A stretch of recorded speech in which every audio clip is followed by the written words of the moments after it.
There's an inner something, a compulsion for the perseverance.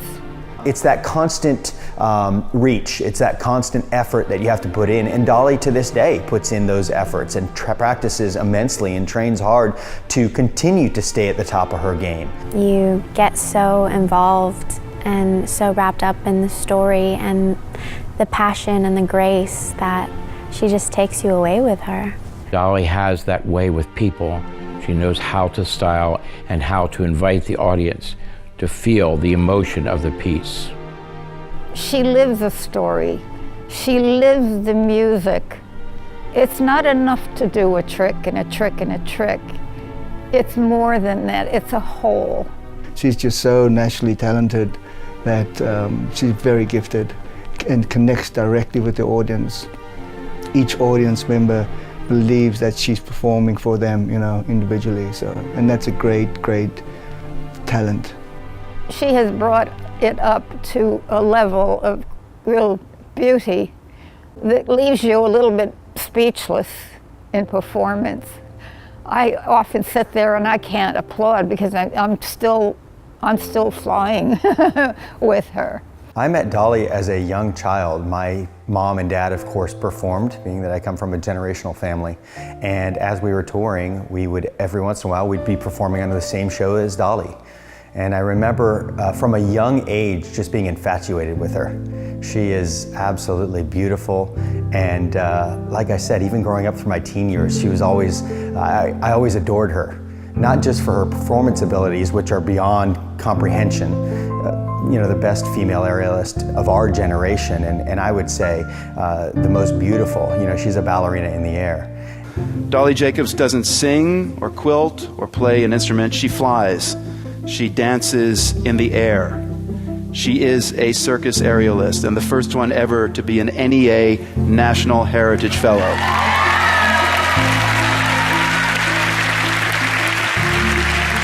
For the National Endowment of Arts, the first circus performer ever to be so honored, is an incredible statement of not only the change that is happening in our understanding of what circus is and circus arts, but also to really honor a charismatic, hardworking, dedicated perfectionist that we have in Dolly Jacobs.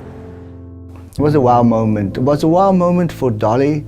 It was a wow moment for our industry. To finally have the circus arts at the level to be recognized by the NEA is huge, really is huge. And for Dolly to be the first circus artist to receive the award is extra huge. It's humongous. Yeah, she's just extremely sweet and humble. That's one thing that I've tried to learn from her, is to remain humble. It's challenging when you get to a certain point and you get cameras pointed in your face all the time and you get praised by others as being so great, to not remain humble. And that's one thing that I strive to be, that I think I can continue to learn from her, is to remain humble and remain true to who you are. The way I was able to accept this award is just believing in my heart that this is for all the great artists before me that paved the way and laid the path for the rest of us. It's because of them that I'm here, and it's on their shoulders that we stand. Dolly is from Sarasota, Florida. She was born into a family of circus performers. Her father was the late Lou Jacobs, who wasn't just a famous clown with Ringling Brothers and Barnum Bailey Circus. He was the clown and the face of the circus. Dolly herself joined Ringling Brothers as a 13-year-old in 1971. Now, the rings are a little bit torturous. Trapeze is a little more dangerous. The rings are a little more muscular. And it takes a lot of practice and a lot of very hard work. So we were over there every day, every morning, and then my husband went back in the afternoon and worked with her a little bit.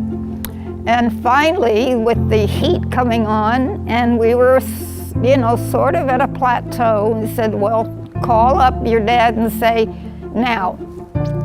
So we went up, and Dolly had grown a little bit. She changed from a youngster to quite a young lady, and she had her new pink suit and looked so pretty. Went up to Washington with Ringling, And we sat and watched the show, and my God, everything looked so high, I almost had a heart attack. And the next morning, everything was set up and Dolly practiced. Well, there were only a few people there because the show was working, you know. And word passes very quickly. The next morning, everybody was there. And Dolly came out and I told her, just do the whole long act. And her dad swung her.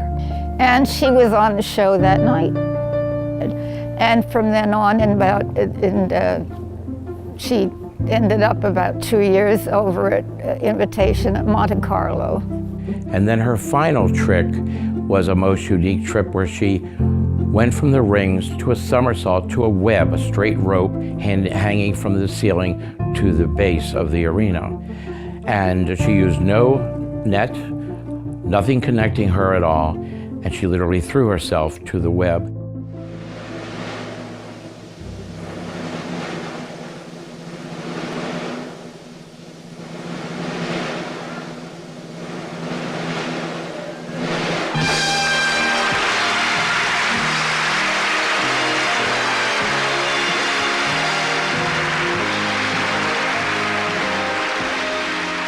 You know, Dolly is not just a beautiful person outwardly, but also she's just got a great heart. She's a sweetheart. Loving, friendly, always there for you, supports people in the show business realm. She takes great care of people. She is a lovely person. This is all performing and all that, but as a human being, she is special, truly, truly so. Very generous. And I, myself, even as an adult grown woman, try to emulate and think sometimes before I make a decision, what would Dolly say? What would she do?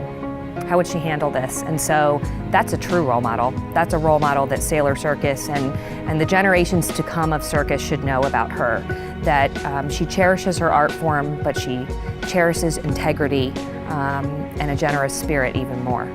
You could say Dolly's parents had the perfect daughter, really. Dolly, took time out to take care of her dad, and now she's the caregiver for her mom, who is 93 years young, lives with us, Dolly Jacobs, and she's truly dedicated to her mom's welfare, and she's an angel. It's very hard to talk about Dolly and not also talk about Pedro, because to me, they are like one in a lot of ways. They're really so connected. Dolly and I first met in 1984. I joined Ringling Brothers Bond and Bailey Circus, the Blue Unit, which was, we went to rehearsals to start the new show, and Dolly was on the Red Unit, which was taking a break at the time. So we actually met at the Venice Arena 1984. But she's also quite a businesswoman, so she's quite a study as a person. She understands what it takes to make a production happen, what it takes to, to get an idea across. In 1997, Dolly and Pedro had this wonderful idea to start a national circus school. And talking with them for the first time, understanding their vision and their drive to create a circus school of circus arts here in Sarasota, but also to do something else, to reestablish the wonderful circus legacy that is Sarasota's and Sarasota's alone. That's one thing that Dolly and Pedro, I think, have brought to Sailor Circus is they have really brought it to the next level. It's not just an after-school get-together and have fun and learn a couple circus skills, but they really take it seriously, and it's their hearts to raise up performers that can tour around the world and make a living doing what they love doing. The kids are learning from truly strong professionals, world-acclaimed professionals, people that have credentials anywhere you may want to go. And to have the ability as a kid in Sarasota, Florida, to work with someone like that, in particular somebody like Dolly who graciously gives of herself, is it's something that a lot of people just do not have the opportunity to experience. She could be strict, but I like when they're strict because it just helps you learn more. And you realize very quickly as she's teaching them how to walk, how to style, how to hold themselves, that she's teaching them a lot more than about performing. She's building their self-confidence, she's building their self-esteem, she's giving them something that they can go forward into their adult life with and be more successful. She tells us like strategies that she does, but it's very subtle, and she tries to get us focused on like what we're doing. You know, now that we have this campus, Sailor Circus Academy, Circus Sarasota, the Circus Arts Conservatory, we have an incredible vision for who we are and where we want to go.